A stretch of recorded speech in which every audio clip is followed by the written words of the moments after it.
There is a line in Talmud, Tractate Ta'anit, that says, as the new moon of Av appears, joy decreases. Why would that be so? The day of Tisha B'Av, the 9th of Av, has traditionally been a terrible day for the Jewish community.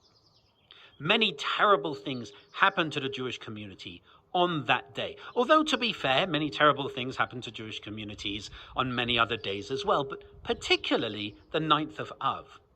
For example, when the spies go into the land in the Torah portion of Shalach Lecha, and they come back and say that we can't take the land, and the people there are like giants, and the people lose hope.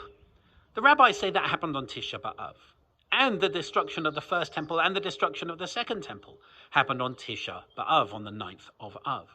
And we know that other things during history that were terrible for the Jews happened on Tisha B'Av. For example, the first crusade started on Tisha B'Av and went through Europe, and the crusaders massacred entire communities of Jews.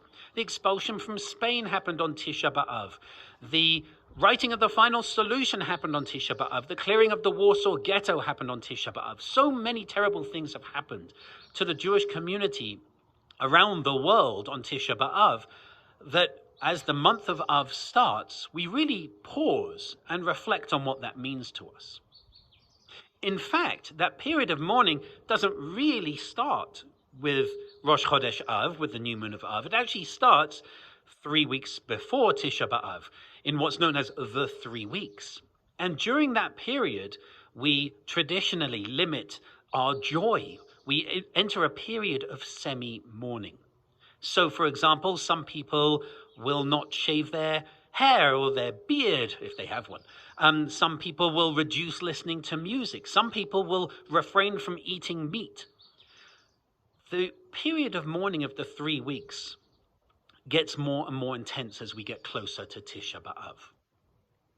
Here's the thing, though. Here's the challenge for us. We, in our community at the moment, are experiencing quite a lot of joy. We're experiencing the joy of being able to come back to physical services, the joy of a new cantor educator in our community. For those who care about it outside of the community, but for those who care about it, some people are experiencing a lot of joy that England might actually win its first major football championship tournament in 55 years. There's joy of the summer, there's joy of nature around us, joy of events happening, joy of being able to come back together. So how do we balance the two? Well, we could, of course, follow the observance of semi-mourning. We could limit and restrict. And we could really reflect on the seriousness of Tisha B'Av, of the 9th of Av. And we could refrain and hold back. But a lot of us have held back for a very long time due to COVID. We have restricted ourselves already. In some sense, we've been through almost like a period of semi-mourning. So maybe instead of decreasing joy, we can increase reflection. Maybe as we come to the month of Av, which starts this evening, maybe we can use it as a time for more pause, a time to reflect on traumas to the Jewish community that were particularly commemorated and are particularly commemorated on Tisha B'Av, but also the traumas of all those around us, particularly as we start very slowly coming out of this COVID pandemic. So maybe instead of reducing joy for the month of Av, let's increase reflection. Let's use this as a time not to feel bad for joy.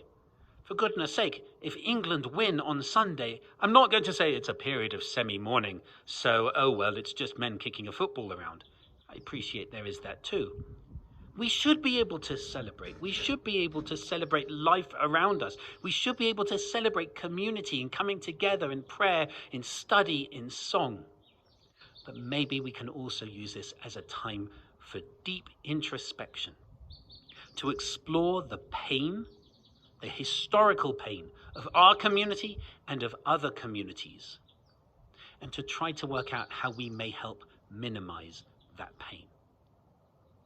So this week, it's a different message, a message perhaps more appropriate for the month of Av, a message that we can hold on to joy, we can experience joy. We don't have to diminish joy.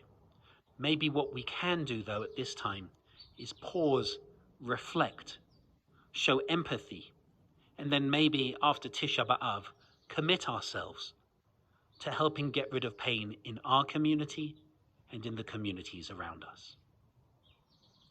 I hope that you'll be able to join us for our Kabbalat Shabbat service this evening.